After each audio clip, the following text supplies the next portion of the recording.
Bab 8, segala sesuatu akan selalu menjadi sesuatu, tetapi manusia akan berubah. Di samping akademi ada ruang gu tidak besar, hanya berukuran 60 meter. Dalam perjalanan kultivasi seorang master gu, sebuah gu adalah kunci kekuatan. Di akhir kelas, para remaja yang bersemangat bergegas menuju ruang gu.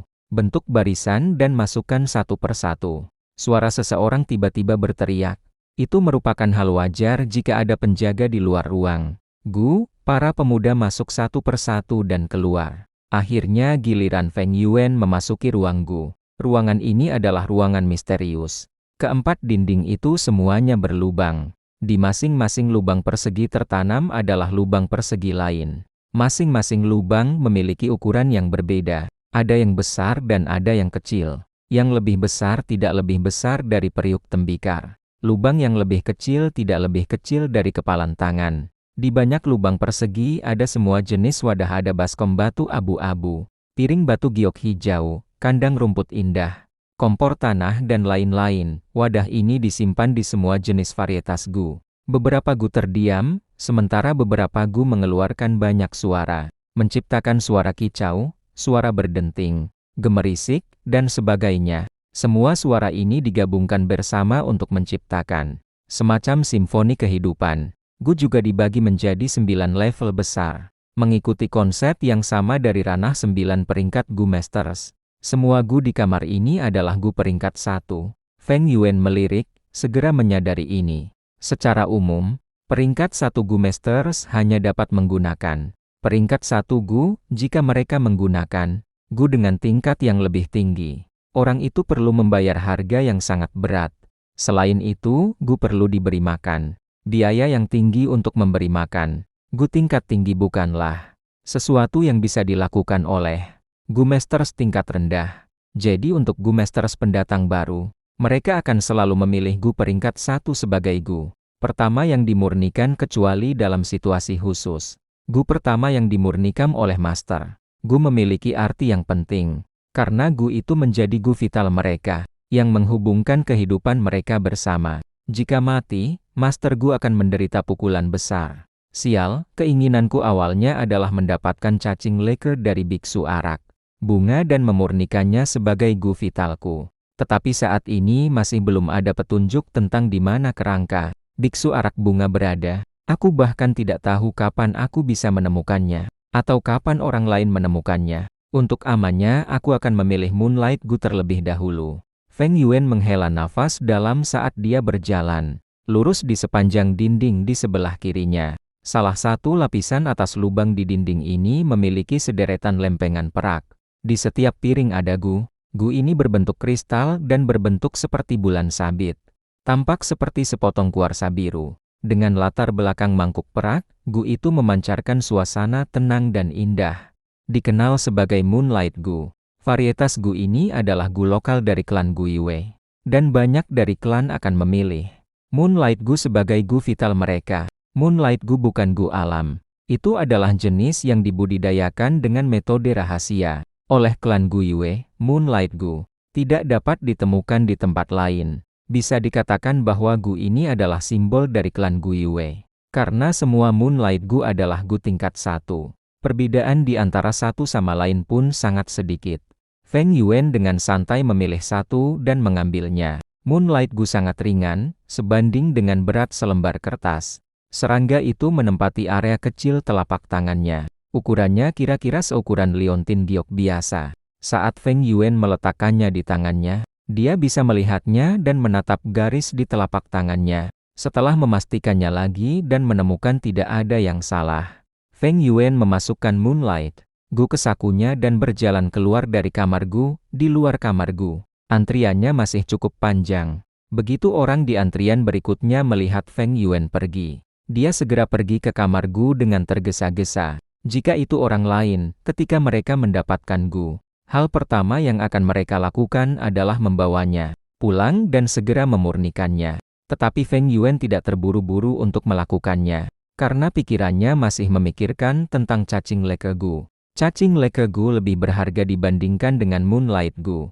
Meskipun Moonlight Gu adalah spesialisasi desa Gu Yue, itu tidak membantu Master Gu sebanyak cacing leke gu. Setelah dia meninggalkan kamar Gu, Feng Yuan langsung menuju kedai minum. Penjaga toko, 2 toples anggur tua. Feng Yuan mencari-cari di sakunya dan mengeluarkan potongan-potongan batu purba yang tersisa, meletakkannya di atas meja. Dalam beberapa hari terakhir dia selalu datang ke sini dan membeli anggur. Kemudian pergi mengelilingi perbatasan desa dan mengintai. Berniat untuk menarik cacing leker untuk muncul. Penjaga toko adalah pria parubaya yang pendek dan gemuk, wajahnya berminyak. Setelah beberapa hari ini dia sudah ingat Feng Yuan. "Tuan, Anda telah datang." Sambil menyapa Feng Yuan, dia mengulurkan tangan gemuk dan pendek dengan terampil menyapu potongan batu purba. Ketika dia meletakkannya di telapak tangannya, dia mengayunkan tangannya ke atas dan ke bawah dan merasa bahwa beratnya benar. Dengan ini senyum penjaga toko semakin dalam. Batu purba adalah mata uang yang digunakan di dunia ini. Digunakan untuk mengukur nilai semua komoditas. Pada saat yang sama itu juga merupakan koagulasi esensi dunia yang kental. Dapat digunakan pada diri sendiri.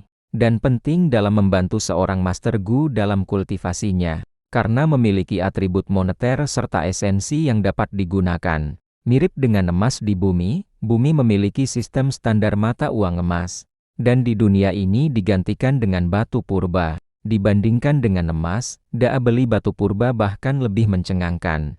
Namun dengan pengeluaran Feng Yuan yang seperti ini, tidak peduli berapa banyak batu purba yang dia miliki, itu tidak akan cukup.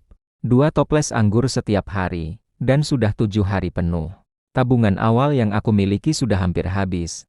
Feng Yuan sedikit mengernyit saat berjalan keluar dari kedai dengan 2 botol anggur. Setelah seseorang menjadi Master Gu, ia akan dapat mengekstraksi esensi purba langsung dari batu purba untuk mengisi kembali laut purba di aperture-nya. Jadi bagi Gu Masters, batu purba bukan hanya bentuk mata uang, tetapi juga pelengkap dalam kultivasi mereka. Dengan batu purba yang cukup, laju kultivasi akan meningkat pesat. Ini bisa menebus kerugian mereka yang memiliki talenta lebih rendah. Aku tidak akan memiliki batu purba untuk membeli anggur lagi besok. Namun cacing leker tidak mau muncul. Apakah saya benar-benar harus mengambil Moonlight Gu dan memurnikannya sebagai Gu vitalku? Feng Yuan merasa agak tidak puas. Ketika dia berjalan dengan 2 botol anggur di tangannya, dia mulai bertanya-tanya. Penatua Akademi mengatakan, orang pertama yang berhasil memperbaiki Gu vitalnya akan mendapatkan hadiah 20 batu purba. Aku tembak saat ini banyak dari mereka di rumah. Mencoba yang terbaik untuk memurnikan Gu mereka dan bersaing untuk posisi pertama. Sayang sekali, memurnikan vital Gu lebih merupakan ujian bagi bakat seseorang. Mereka yang memiliki talenta purba yang lebih baik akan memiliki keuntungan yang lebih baik. Dengan bakat kelas C-ku, tanpa sarana khusus aku sama sekali tidak memiliki peluang untuk menang. Pada saat ini, suara Gu Yue Fengzang memanggilnya dari belakang. "Kakak, kamu benar-benar pergi ke kedai minuman dan membeli alkohol. Ikuti aku, bibi dan paman ingin bertemu denganmu." Feng Yuan berhenti di jalurnya dan berbalik. Dia menemukan adik laki-lakinya tidak lagi seperti sebelumnya. Selalu menundukkan kepalanya ketika dia berbicara. Saat ini kedua bersaudara itu saling bertatap muka. Embusan angin bertiup, mengangkat rambut pendek kakak yang berantakan. Ujung bawah jubah adik lelaki itu bergoyang-goyang.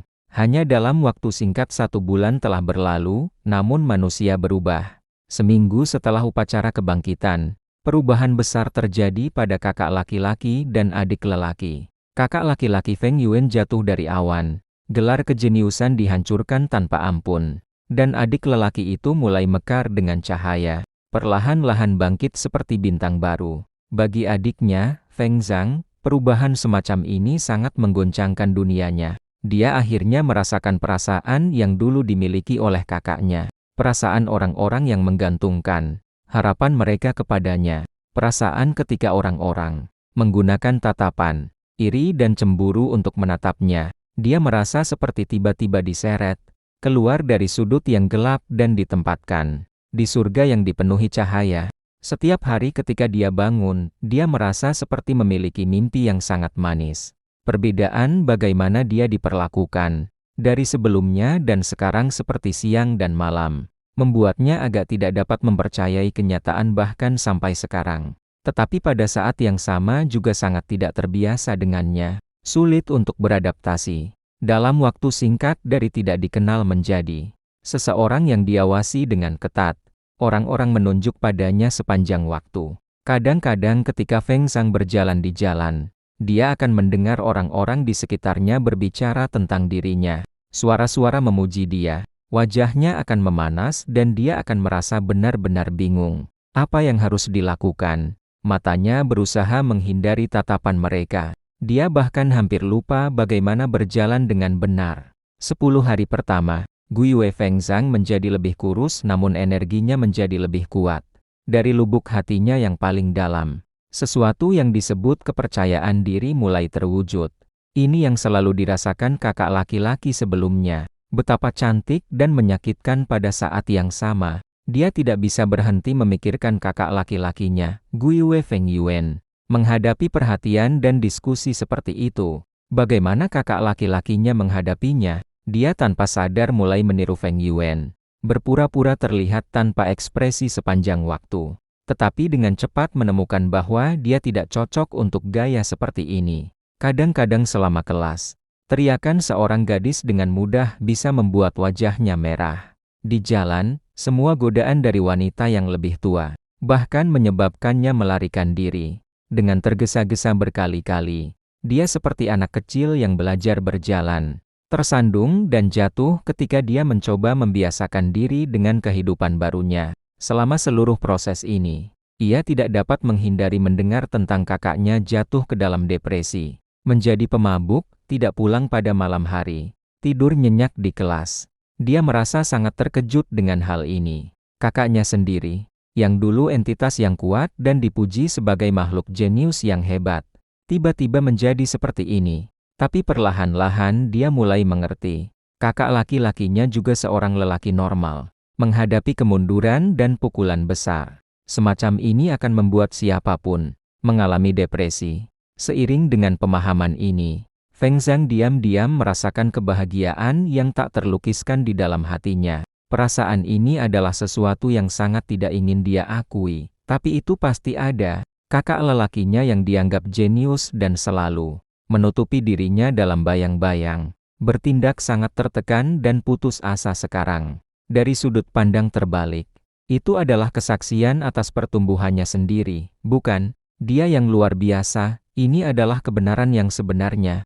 Karena itu ketika dia melihat Feng Yuan memegang botol anggur, rambutnya berantakan dan pakaiannya berantakan, Gui Feng Zhang merasa lega, napasnya juga menjadi jauh lebih mudah. Namun dia berkata, "Kakak, kamu harus berhenti minum. Kamu tidak bisa terus seperti ini. Kamu tidak tahu seberapa khawatir orang yang peduli padamu, kamu harus bangun." Feng Yuan tidak memiliki emosi. Dia tidak mengatakan apa-apa. Kedua bersaudara itu saling memandang. Mata adik laki-laki Gui Feng Zhang bersinar, memberikan perasaan tajam. Dan dua bola kakak laki-laki Gui Feng Yuan berwarna hitam pekat, agak menyerupai kolam kuno yang dalam. Mata itu membuat Feng Zhang merasakan penindasan yang aneh. Tidak lama kemudian dia tanpa sadar memalingkan pandangannya, dan mencari di tempat lain. Tetapi ketika dia menyadarinya, tiba-tiba dia merasakan kemarahan. Itu adalah kemarahan yang diarahkan pada dirinya sendiri. Apa yang salah denganmu? Bahkan tidak bisa mengumpulkan keberanian untuk melihat langsung ke kakakmu. Saya sudah berubah, saya sudah benar-benar berubah. Dengan pikiran-pikiran ini, matanya mengalihkan pandangan tajam kembali menatap saudaranya. Tapi Feng Yuan sudah tidak menatapnya, sambil memegang sebotol anggur di masing-masing tangannya. Dia berjalan melewati Feng Zhang dan berkata dengan suara yang membosankan, "Apalagi yang sedang kau lihat? Ayo pergi." Napas Feng Zhang menjadi bingung. Kekuatan yang menumpuk di dalam hatinya tidak lagi bisa dilepaskan. Ini membuatnya mengalami depresi yang sulit digambarkan. Melihat kakak laki-lakinya berjalan jauh di depan, dia hanya bisa mempercepat langkahnya untuk mengejar ketinggalan. Tetapi kali ini kepalanya tidak lagi diturunkan, tetapi bangkit untuk menatap matahari. Tatapannya tertuju pada kakinya sendiri yang menginjak bayangan kakaknya, Feng Yuan.